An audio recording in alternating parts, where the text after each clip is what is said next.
வணக்கம். ஜெய ஜெய ஜெய ஜெய ஹே சூப்பர் ஹிட்டுக்கு அப்புறம் இயக்குனர் விபின் தாஸும் ஹீரோ பேசில் ஜோசஃபும் டீம் அப் பண்ணியிருக்கிற அடுத்த படம் தான் இந்த குருவாயூர் அம்பல நடையில்.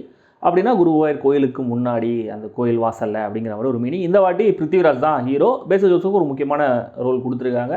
பிருத்திவிராஜ் இந்த படத்தை கோ ப்ரொடியூஸும் பண்ணியிருக்காரு. ட்ரெய்லரை பார்க்கும்போது படத்தில் நிக்கிலா விமல், அனஸ்வரா ராஜன், ஜெகதீஷ், ரேகா உள்ளிட்ட நிறைய நடிகர்கள் இருந்தது புரிஞ்சுது. தான் ட்ரெய்லரை பார்க்கும்போது நம்ம ஒரு கதை புரியும் இல்லையா? ஆனால் படம் பார்க்கும்போது அந்த கதை கிடையாது. படத்தோடைய கதை டோட்டலாக வேறு. அந்த கதை நம்மளை என்கேஜ் பண்ணிச்சா, என்டர்டைனிங்காக இருந்துச்சா அப்படிங்கிறத தெரிஞ்சுக்கலாம். அதுக்கு முன்னாடி subscribe, comment, like and share.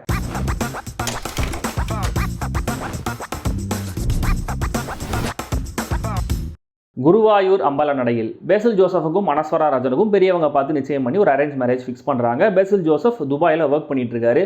Daily தான் கல்யாணம் பண்ணிக்க போகிற பொண்ணுகிட்ட பேசுறதை விட பொண்ணோட அண்ணனான பிருத்திவிராஜ் கிட்ட தன்னுடைய மச்சாங்கிட்ட பயங்கரமாக பேசுகிறாரு. அவர் மேலே பயங்கர மரியாதை, அன்பெல்லாம் வச்சிருக்காரு. ஒரு தெய்வ மச்சான் ரேஞ்சில் தான் மெயின்டைன் பண்ணுறாரு. ஏன்னா பேசில் ஜோசப் 5 வருஷமாக ஒரு லவ் பிரேக்கப்பில் இருந்து அதுலேருந்து அவர் மனசை மாற்றி இந்த கல்யாணத்துக்கு சம்மதிக்க வச்சதே பிருத்திவிராஜ் தான். அதனால் பிருத்திவிராஜ் மேலே அவருக்கு தனியாக ஒரு அஃபெக்ஷன் இருக்குது. அதே மாதிரி பிருத்திவிராஜுமே கூட இந்த மாதிரி ஒரு மாப்பிள்ளை எனக்கு கிடைக்காது, எங்கே தென்னாலும் இப்படி ஒரு பையன் தங்கச்சி கிடைக்க மாட்டாங்கிற மாதிரி அவரும் பயங்கர நிகழ்ச்சியோட சுற்றிட்டு இருக்காரு.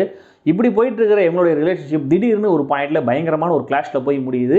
பிருத்திவிராஜும் பேசில் ஜோசஃபும் சண்டை போட்டுறாங்க. பிருத்திவிராஜ் இந்த கல்யாணத்தையே நான் நிறுத்துறான் பாடுறா அப்படிங்கிறாரு. பதிலுக்கு பேசில் ஜோசப் நான் எப்படியா அந்த கல்யாணத்தை அதே முகூர்த்தத்தில் அதே இடத்துல நடத்தி காமிக்கிறேன் அப்படின்னு சபதம் போடுறாரு.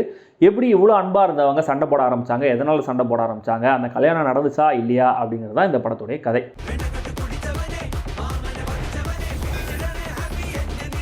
பேசில் ஜோசப் தொடர்ந்து இதே மாதிரியான கதாபாத்திரங்களே நடிச்சிட்டு வரதுனால இந்த ரோலில் அவர் புதுசாக எதுவும் நடிக்கலனாலுமே கூட அந்த ரோல் அவர் பர்ஃபெக்டாகவே இருக்கார்.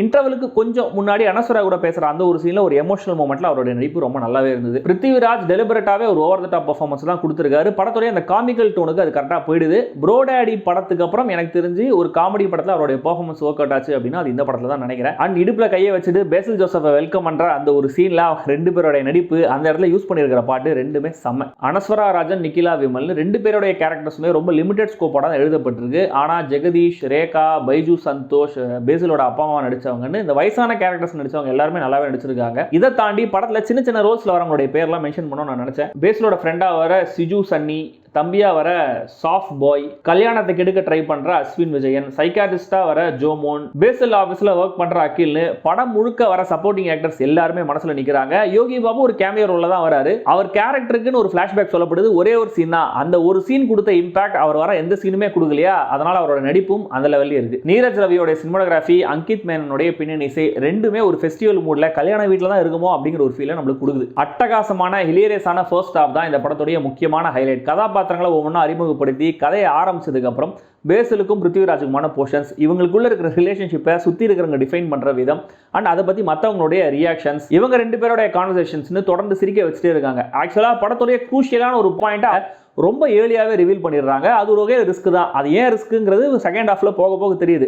ஆனால் படத்துடைய ப்ளஸ்ன்னு பேசும்போது ஃபர்ஸ்ட் ஹாஃப் வரைக்குமே கூட அந்த க்ரூஷியல் பாயிண்ட் ரிவீல் ஆனாலுமே கூட ஜோக்ஸ் எல்லாமே ஒர்க் ஆகுது. அதுக்கு முக்கியமான காரணம் என்னன்னா அந்த க்ரூஷியல் பாயிண்ட்டை ஆடியன்ஸ் தான் ரிவீல் பண்ணுறாங்க. கேரக்டர்ஸ் ரிவீல் ஆகலை அப்படிங்கிறதுனால அடுத்தடுத்த காட்சிகள் அதை வச்சே கேரி பண்ணி ஹிலேரியஸாகவே இருக்கு. ஃபர்ஸ்ட் ஹாஃபில் கல்யாணத்தை நிறுத்த பண்ணுற ஐடியாஸ் அது பேக் ஃபயர் ஆகிறது. அந்த கேரக்டருடைய தர்ம சங்கடமான நிலைமையை பேசில் ஜோசப் போர்ட்ரே பண்ணுற விதம். இன்னொரு பக்கம் பிருத்திவிராஜோடைய ஆக்ஷன்ஸ், ரியாக்ஷன்ஸ், ஃபோனில் பேசில் சொல்ல இவர் ஒய்ஃப் கிட்ட பேசுகிற அந்த ஒரு சீன், அங்கே திருஷ்யம் படத்தோடைய ரெஃபரன்ஸ், இவங்க ரெண்டு பேரும் தண்ணி அடிச்சுட்டு பேசுகிற சீன் சுவாரஸ்யத்துக்கு பஞ்சம் இல்லாமே கதை நகருது. செகண்ட் ஹாஃப்மே கூட கம்ப்ளீட்டாக முக்கியலாம் இல்லை. ஃபர்ஸ்ட் ஹாஃப்ல இவங்க போடுற பிளான்ஸ் எல்லாம் செகண்ட் ஹாஃப்ல நான் சிங்கில் ஒர்க் ஆகிற விதம், இந்த காமெடி ஆஃப் எரர்ஸ் சொல்கிற மாதிரி நடக்கிற விஷயங்கள், பேசில் சமாளிக்கிற விதம், சைக்கியாட்ரிஸ்ட் கேரக்டர் பண்ற சேட்டைகள்னு எல்லாமே ஜாலியாகவே இருக்கு. ஆனால் செகண்ட் ஹாஃப்ல மேரேஜ் சாங் ஒன்று வரும். அந்த சாங் ஆரம்பிக்கும் போது அந்த சாங் முடிஞ்சதுக்கு அப்புறம் தான் கதை கொஞ்சம் கொஞ்சமாக அதோடைய சுவாரஸ்யத்தை இழக்க ஆரம்பிக்குது.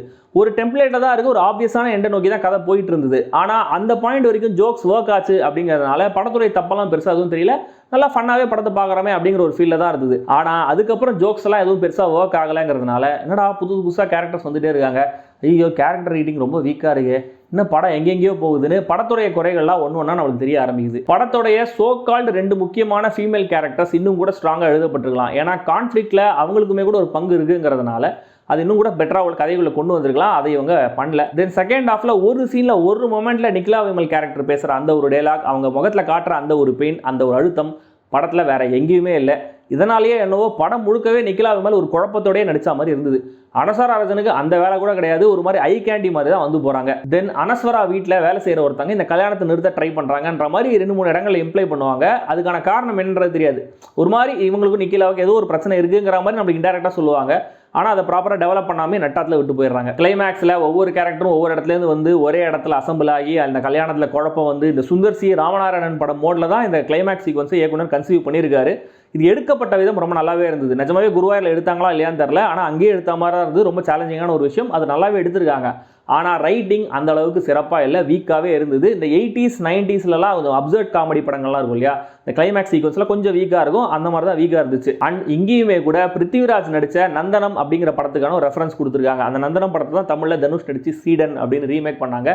அந்த படத்துடைய ரெஃபரன்ஸ் சூப்பராக ஒர்க் ஆகுது. அதே அளவுக்கு ஜோக்ஸும் ஒர்க் ஆயிருந்ததுன்னா இன்னும் கூட என்ஜாய் பண்ணி பார்த்துக்கலாம். மொத்தத்தில் இந்த குருவாயூர் அம்பல நடையில் ஐரணி மாதிரி அந்த அம்பல நடைக்கு கதை வர வரைக்கும் இன்ட்ரெஸ்ட்டை ஹோல்ட் பண்ணுது. ஆனால் அதுக்கு மேலே கிளைமேக்ஸ்லாம் நம்மளோட இன்ட்ரெஸ்ட்டை பெருசாக ஹோல்ட் பண்ணல. பட் ஸ்டில் அந்த பாயிண்ட் வரைக்குமே ஒரு ஜாலியான என்ஜாயபிளான என்டர்டெய்னராக தான் இந்த படம் இருக்கு. இன்ஃபேக்ட் தமிழில் ஒரு நல்ல ஸ்டார் காஸ்டோட இந்த படத்தை டேரக்டர் இருந்தாலே செம்மையாக ஓடி இருக்கும்னு நினைக்கிறேன். இப்போதைக்கு கேரளாவில் குடும்பங்கள் கொண்டாடும் பிளாக் பஸ்டர் வெற்றியாக கூட வாய்ப்புகள் இருக்கு. இந்த மாதிரியான படங்கள் பிடிக்கும் அப்படின்னு சொல்றவங்க கண்டிப்பாக ட்ரை பண்ணுங்க. படம் இப்போதைக்கு தியேட்டர்ஸில் மட்டும் தான் ரிலீஸ் ஆயிருக்கு. சென்னையில் மலையாளம் வெர்ஷன் சப்டைட்டில்ஸோட தான் ரிலீஸ் ஆயிருக்கு.